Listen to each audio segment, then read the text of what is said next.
ನಕ್ಷತ್ರ ಲೋಕದಿಂದ ನನಗಾಗಿ ಬಂದಾಕಿ ನನ್ನ ಬಾಳ ಸ್ಟೋರಿಯೊಳಗ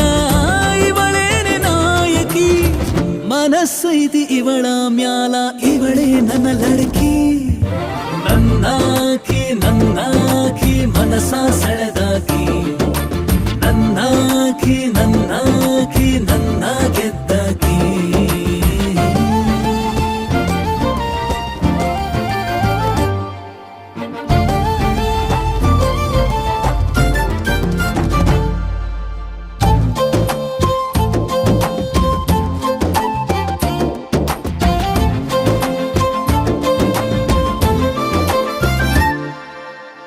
ಮಾತು ಮಾತು ಮಾತು ಇನ್ನು ಬೇಕು ಅಂತ ಅದ ಏನು ಮಾಡೋ ಕತ್ತಿ ಅನ್ನೋ ಮಾತು ಮಾತಾಡುದ ಬೆಸದಿ